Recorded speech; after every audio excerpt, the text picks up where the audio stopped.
After we have signed up with the organization and set up using the setup wizard, the next crucial thing would be to understand the RBAC settings within the system. So this would help you to give roles to the users. So this is a critical step where you understand the RBAC setting available in the system, which will help you to configure user roles at the time of addition of users to this tool. So the system comes with these predefined roles: admin, senior manager, manager, employee, and security. So it allows you to create new roles as well.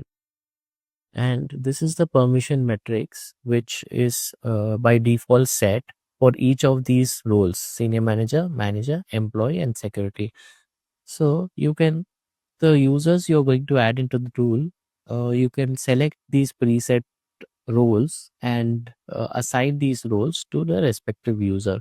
So no matter what is the employee's role in your organization, the roles in the tool can be configured differently. And this is the setting which allows you to do that. So you can go through, it's self-explanatory, like which uh, which role would give what permissions to each of those roles, right? So if you select user for a particular role, at what permissions he will have in the system. So, so if you see in the start, all of these are admin settings: accessing admin panel, system configuration, approval metrics, setup, tally queue operation, credit, edit, or deactivate users. These are very significant roles which are available only to admin by default. So then bulk asset operation, because we will see some of the functions we haven't seen till now.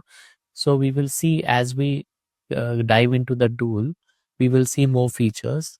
But for now, uh, you can already see that bulk asset operation, it affects more than one asset record. So this should be specialized role, not available to employee. So that is the case here. And updating the verification schedule. So which asset needs to be verified when? So this is something where typically you want some restrictions. So it's available only to admin. Change operational status. So for a asset, whether it's active or inactive, etc. So we will again look at these specific modules. We'll look at these specific functions when we cover the respective modules.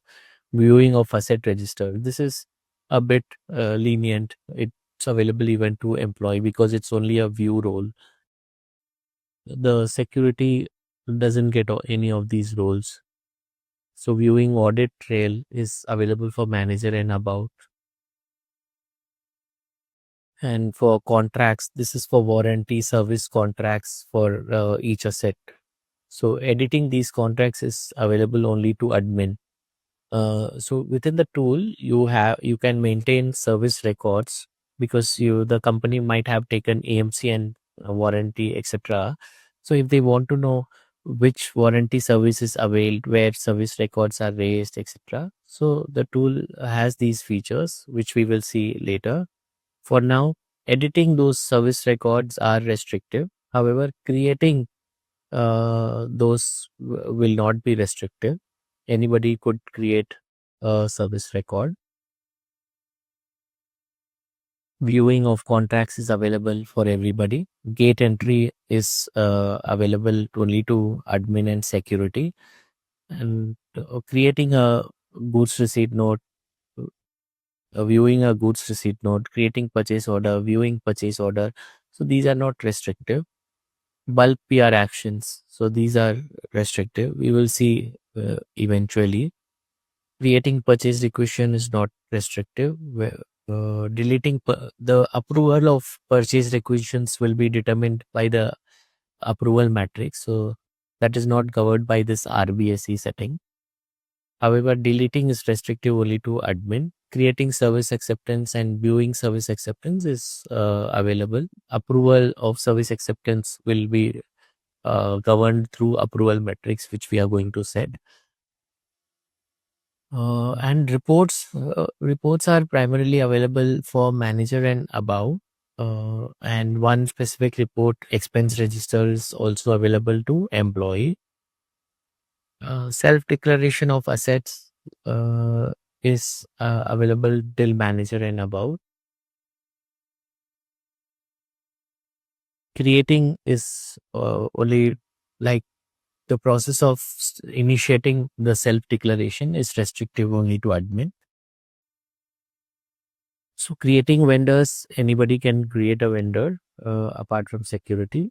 But however, editing a non-draft is restrictive.